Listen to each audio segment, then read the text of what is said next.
Okay, greetings folks. Andito na naman tayo. Somehow, it's been a while since my last posting. Pero Manila Sentinel was never Manila Sentinel was never out of the picture. Medyo naging active lang tayo sa voluntary work, medical in nature.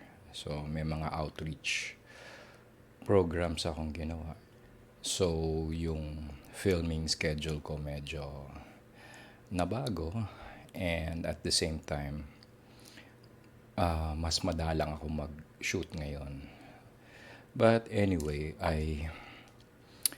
after watching a video on another fake prepper, eto na naman tayo eh. Marami kasing namemeke lalo na sa panahon ngayon na medyo nagkaroon ng sunod-sunod na mga sakuna, bagyo, lindol, naglalabasan yung mga peke. And one thing I noticed about this guy was that ando na naman yung, I think, ando na naman yung word na prepper sa handle niya, sa YouTube handle niya. And at the same time, naglabas na naman siya ng mga unrealistic items. Particularly, ang napuna ko doon sa ginawa niya was that yung naglabas siya ng tourniquet. I doubt kung orig na cat tourniquet siya, pero for sure, hindi siya marunong gumamit in the first place. Yung pagkaka-stage ng tourniquet niya, nakasarado yung marker tab, yung pinaka time marker nung tourniquet, nakasara. So alam mo na kagad na Japix, or at the very least walang training itong taong to. So well, that's one reason why I'm filming this video. And for another, I would like to share an EDC update. As I'm recording this, it's November 17, 2025. So, medyo hindi ko na matandaan kung kailan yung huling EDC update ko. But anyway, over the last few months kasi, I decided to modify again my everyday carry system. Alam nyo naman ako pag sinabi kong everyday carry, almost the same items every day. As you all know, fans of the channel know very well na I never put anything unrealistic in my everyday carry system. So, wala kayong makikita sa ECS ko na nilagay lang doon for decorative purposes or for Instagram purposes. I mean, everything that I have on me is a user, kumbaga lagi kong ginagamit, and I know na kinakailangan ko for my everyday tasking, whether sa bahay or pag nasa labas ako. So at the moment, hindi pa, well, I have to admit na hindi pa regular ang trabaho. So I'm doing odd jobs right now, freelancing again. Kahit na medyo nilalayuan ko na, tinatawag pa rin ako for EMS work. So nagvo-volunteer pa rin ako as a medic. Not necessarily sa ambulance, but as an advisor or as a team leader for operations, mga ganyan. So anyway, okay, now let's get right into my everyday carry system. So alam nyo naman, every time I show my everyday carry system, you always see this particular pouch. Now this pouch is a combination wallet and pocket slip. So mostly ito na lang yung dala ko on an everyday basis. Over the last few weeks and months, I've been disposing items. So wala na yung spider ko na native 5. Wala na yung aking Mora Eldris, yung K-bar wrench, and a few other folders and fixies. So nagbawas na ako seriously ng gamit. So what I have at this very moment is basically a non-tactical setup. Kasi naman, ang hirap magpaka-tactical, di ba? Well, the way I move around lately, ang hirap. Ang hirap din kasi kumilos lately because from where I am to where I'm going, anywhere in Metro Manila, it takes me four rides. Labas-masok pa ng jeep or ng bus or ng LRT to get to anywhere, whether it's Manila, Makati, Quezon City, or even within the south area. Wala eh, ang hirap kumilos. So, the pocket slip for me is a very important setup. Nakapasok to sa bulsa ko. And fabricated dangler para nakapasok siya sa loob ng front pocket ko. Para hindi na ako nag-aalala na may mahuhulog or whatever. It just sits there. And this particular pouch combines both the wallet, kumbaga wallet na siya, and holder for a pen, a flashlight, and a Swiss Army knife. So, basically, yun yung setup ko ngayon. And this is just about all that I carry on my person. So, meron pa rin akong shoulder man purse. May man purse pa rin tayo. And that's where everything else goes. So, andun yung sunglasses, andun yung a small trauma kit, the pulse oximeter, payong, and other stuff na hindi ko na binubulsa. So, basically, napakasimple ng setup ko lately. Balik na tayo sa classic everyday carry, which is a Swiss Army knife.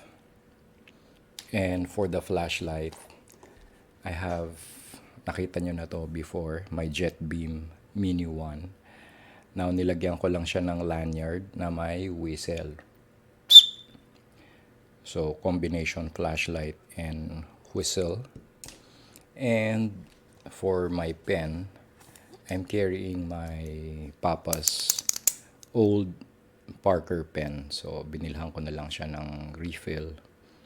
But this pen, well, bukod sa sentimental value, I like the way this feels in the hand. I like the way it writes. It's lightweight. So, no reason not to bring it. And in one of the pockets, syempre, nandito yung beep card na ginagamit natin sa LRT. Andito na rin yung IDs ko, ATM card, and credit card na wala naman laman. Naubos na eh. And of course, andito pa rin yung notebook with a spare ballpoint pen. So, mahilig ako magsulat eh. So, nakita nyo naman na ito before yung pilot na mini. I don't know what it's called. And a notebook. So, yun lang. Very basic lang yung setup na to. And these are things that I know I get to use every day. Ngayon, pag medyo I need to do fine tinkering, yung mga kalikot na medyo maselan, like micro screwdrivers and nail file. Again, I have the half micra. So, hindi nawawala itong half micra na to. Nakaterno siya with the Victorinox Pioneer right now. So, that's about it. Folders, wala na akong folders. Except for, I retained just one more folder. Which is the Spyderco Bird Caracara 2 with the Emerson opening. Pero hindi ko siya dinadala sa labas. Well, when I go out, I don't really bring a folder anymore. So, ano na lang to, EDC sa bahay. So, everyday carry sa bahay. Hindi nawawala sa katawan ko yan paghubad ko ng shorts ko sa gabi. Nandun pa rin yung spider co bird. So, that's about it for the everyday carry system. So, as you can see, kung tutuusin, simple lang naman ang everyday carry system concept ko. And it should be the same for everybody. Or para dun sa mga hindi naman tactical na gustong maging handa on an everyday basis, because that's the very essence of everyday carry. You're ready for whatever happens on a daily basis. Hindi yung naglalagay ka lang dun ng items for Instagram purposes or para lang masabi na, kumbaga, ego massage lang na prepper kakuno na japix naman. Alam naman natin na maraming ganun. So, basically, all you need is something the size of this. So, kung wala akong bag, okay na ako dito. 'Di ba? Ang kulang lang yan, medyo nilipat ko yung bubu kit ko because for some reason I needed it for something. Nasugat ko yung sarili ko eh. I cut myself with this. So pag deploy ko, tumama yung blade sa index finger ko. So,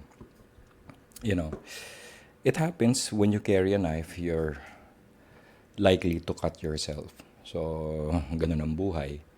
Anyway, like I said, this is also a wake-up call, or maybe wag na natin sabihing wake-up call kasi sa nakikita ko, the first few days after the earthquake, Cebu and Davao, ang daming tumawag sa akin. Daming nag-request for a seminar for kung pwede raw mag-talk ako sa kanila, mag-deliver ako magbigay ako ng tips on disaster preparedness, etc. etc.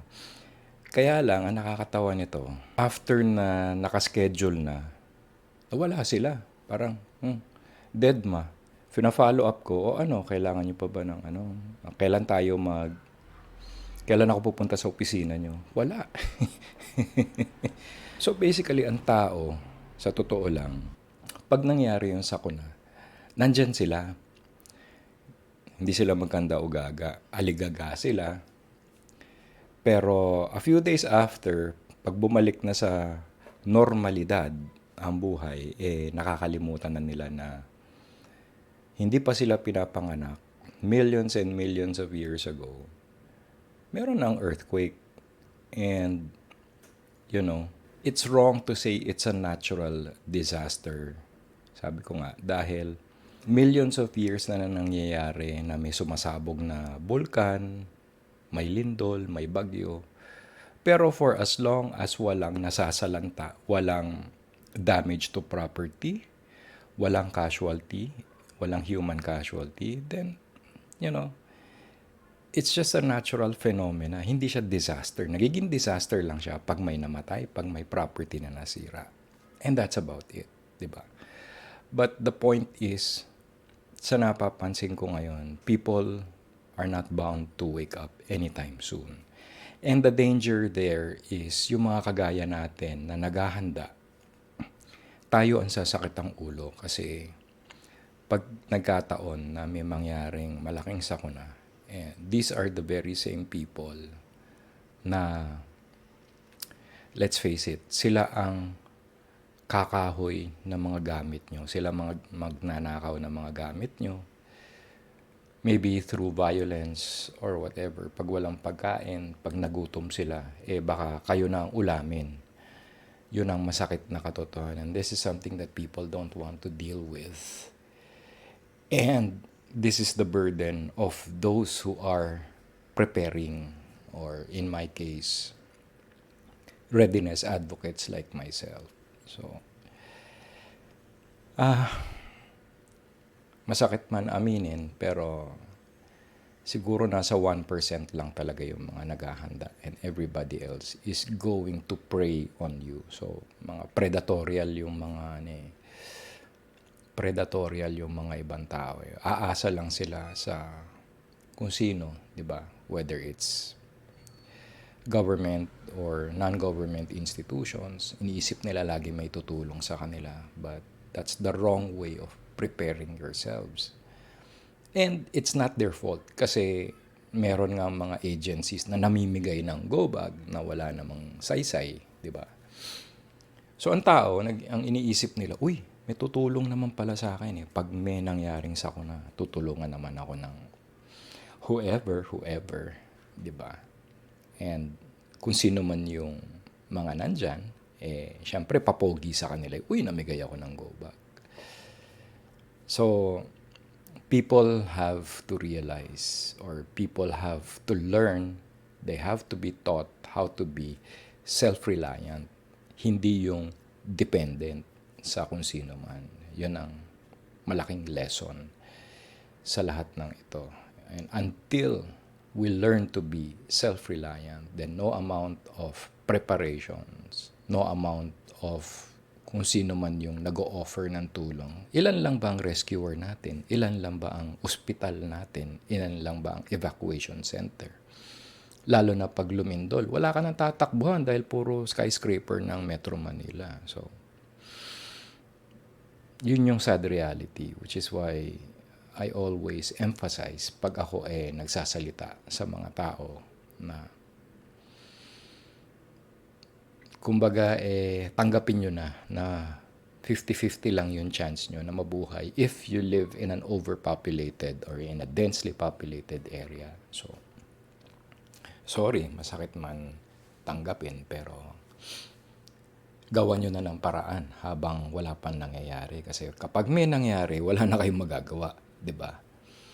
If you had the resources para lumipat sa area na hindi binabaha, or sa area na maluwag-luwag pa na walang guguho na building sa ibabaw ng bahay nyo, then do so. Otherwise, tanggapin nyo na lang na wala na kayong magagawa. Diba? Anyway, I hope that's my short video for now. I'll try to do more videos pagka may time ulit. Anyway, thank you to the new subscribers nga pala. Nadagdagan tayo as of last count, alam ko nasa 852. So, salamat dun sa mga bagong subscribers and hopefully soon, medyo ma-monetize naman tong channel natin. Para naman may silbi para naman may saysay yung pagdadadakdak ko dito. Anyway, thank you to everyone who subscribe and are a regular to the channel. Salamat sa suporta. And if ever meron ulit events, come over, say hi, whatever. I'll be happy to meet other advocates of, sabihin na natin, preparedness, because I doubt if anyone will ever grasp the concept of readiness at this point. So, at any rate, well, that's been the long and the short of it. This has been Absabando for Manila Sentinel Raw. Mag-ingat sa mga peking prepper. 510, maintain runway heading, climb 3,000 feet, runway 13, clear for immediate takeoff.